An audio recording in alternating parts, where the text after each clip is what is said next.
Әнші әрі ақын Әділ Ахметов ағамыз.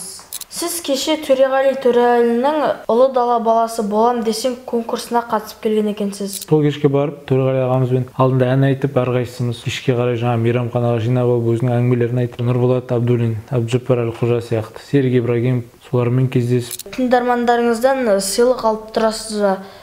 Жігіттерден алып көрген жоқпын, қыздардан бір келеді кейде бір каспочтымен. Ішінде ерінің суреті бар, сондай бар. Ойыншық, қонжықтар, сондай бар. Неге бойдақшысыз? Өзімді қимай жүрмін десем. Бір сүйғаныңды сүйдім, сүйгенім үшін күйдім, не десең де келмейді ауылды қиғым. Менің арнама бір арнау айтып жіберсеңіз.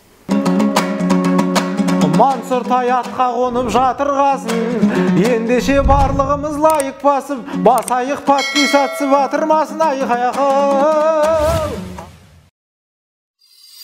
Сәлем достар, Балалар YouTube жобасының бүгінгі қонағы әнші әрі ақын Әділ Ахметов ағамыз. Қош келдіңіз, сұхбатқа келіскеніңізге рахмет.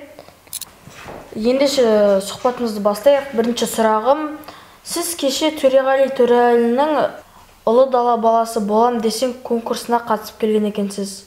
Сол жайлы қысқаша айтып өтсеңіз. Енді ол Алматы шаһарында болған өткендегі сұхбат, жалпы кездесу деп айтуға болады. Саған Төреғали ағамызбен сұхбат болды. Сол жерде де мысалға біздер барған кезде енді үлкендер көп болған жоқ. Ол да бір жаңағы кішкентай балалар, өздерің сияқты кішкентай балалар өте көп болды. 15 шақты, 10-нан жоғарының көбі сол кішкентай балалар болды. Соларға қарап бір жағынан қуандық, сондай кішкентай балалар артымыздан еріп өсіп келе жатқанына. Әрқайсының жаңа бойында бір таланттан, біреуі ән айтады, біреуі жаңа өлең шығарады деген сияқты. Соған қарап бір марқайып келдік. Сол кешке барып Төреғали ағамызбен алдында ән айтып, әрқайсымыз сол жерде жиналған 20 бала. Өте жақсы бір кездесу өтті. Артынан өзінің әнін тарту етіп, әйтеуір жақсы бір естелікпен қайтқан жайымыз бар. Содан кейін кешке қарай жаңа мейрамханаға жинап алып өзінің әңгімелерін айтып, сол барша сол жақтағы қазіргі жұлдыздар ғой енді. Кішкентайлар барлығы көп тыңдайды. Абдыжаппар, Нұрболат Абдуллин, Абдыжаппар Әлқожа сияқты, Серік Ибрагимов солармен кездесіп, жақсы бір кездесу болды Алматы шаһарында. Сіздің әншілікпен қатар ақындықтығыңызда бар екенін білеміз. Сіздің достарыңыз, туыстарыңыз, немесе інілеріңіз туған күнге немесе өзінің қыздарына арнап өлең шығарып берші ме? Ондай жағдайлар негізі көп болады. Бұрын көп болатын еді, енді жаңа бастап жүрген кезде өзіміз үшін, дамыту үшін шығарып береміз. Ол кезде енді тегін болғанмен қазір енді ақша сұрауға болады, бірақ көп жағдайда енді сұрайды. Жаңа қыздарына арнап берші деп. Сондай кезде өзімізге қызық қой енді. Кішкентай інілеріміз болғаннан кейін бір жағынан риза болсын дейміз, сосын жазып береміз. Содан кейін таныстыру сұрайды көбінесе. Күз туралы, күзгі бал деген сондай бір кезде. Білмеймін, енді ол да шаршатады кейде. Бірақ енді көңіл үшін жазып береміз. Ондай жағдайлар көп болады. Көбінесе енді інілеріміз қыздарына жазып берсе көп сұрайды. Өздері кішкентай болса да енді соған жазып беріп, солардың жібергеніне қуанып сөйтіп отырамыз. Сіздің әндеріңіз ерекше, өзіме ұнайды. Қазір менің көрермендеріме бір ән орындап бере аласыз ба? Орындап берейін қазір. Қазір жастардың, жалпы кішкентайлардың бәріне ұнайтын әндер көп кездеседі ғой қазір. Әншілерде негізі сол жағынан көп жұмыстанып жатыр. Сол сияқты бір қазір көп айтылып жүрген Әділет Жауғашардың репертуарын айтып берейін бірдеңе.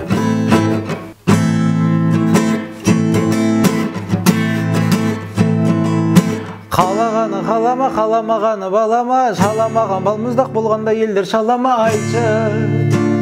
Соны маған қарық болып балаға жыл қайда сақталаға, сиыр сауып үш мезгіл жүргендей айналаға жүрген.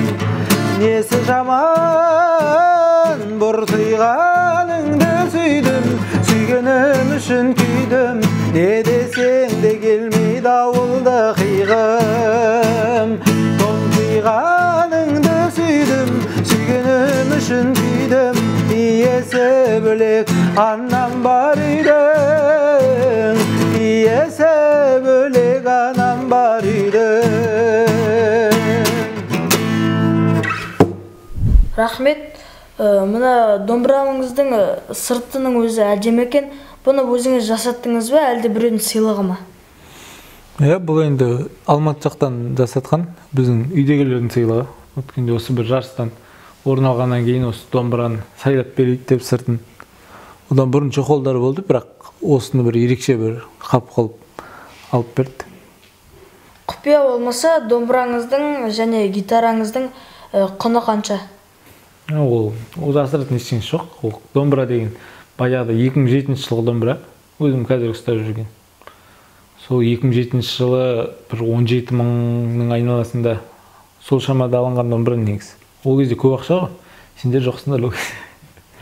Гитара енді қазіргі жаңа үлгідегі, оның бағасы 40 мың. Сол ма керек?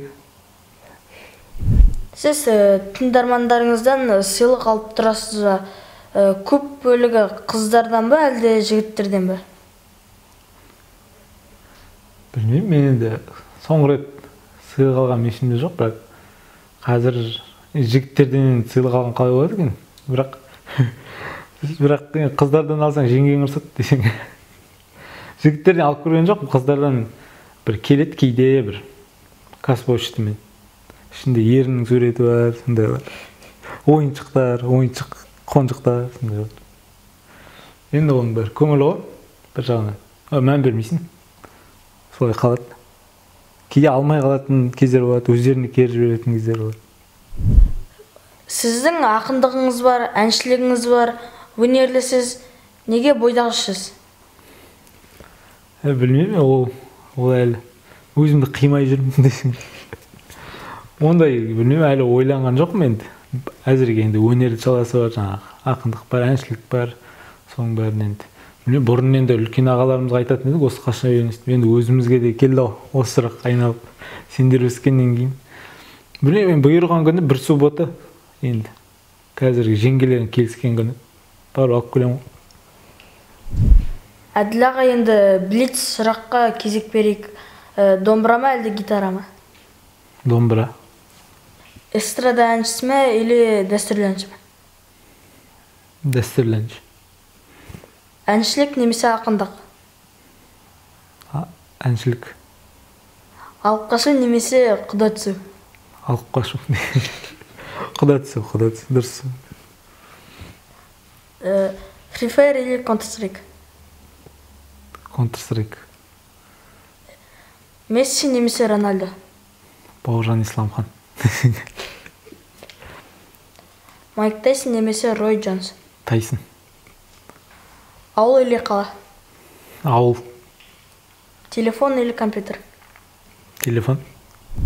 Жауап бергеніңізге рахмет. Енді ақындығыңызды көрсетіп, менің арнама бір арнау айтып жіберсеңіз. Жіберейін.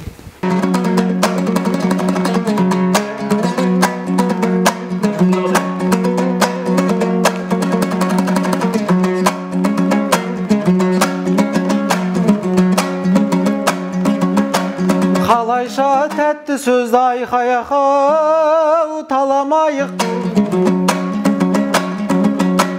Сөз айтпасам болады-ау маған айып.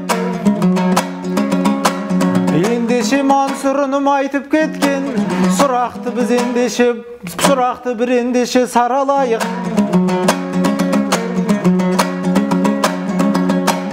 Ендеше бірден қолдап алағайын,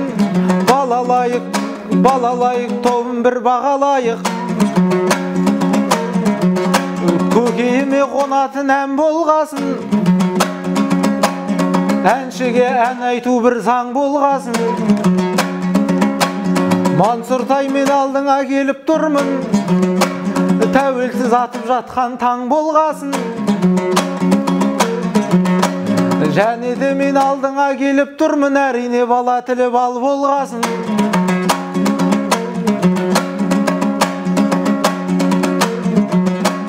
Ендеше бойдақтардың бәрі үйленсін, қайран бақыт қашпасын әр үйден шын. Өзіңді Орал емес Қазақстан, контентіңнің барлығын тани берсін. Кішкене балаларың тыңдайтұғын, сұхбаттарың үнім-ау дами берсін.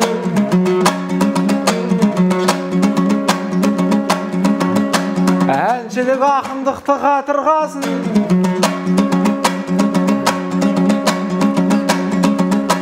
Ендеше тәтті сөзім сатырласын. Өскенде мықты журналист болсаң егер, белгілі ешкімге нан татырмасын. Ендеше алағайын қолдаңыздар, Мансұртай атқа қонып жатырғасын. Ендеше барлығымыз лайық басып, басайық подписатсы батырмасын.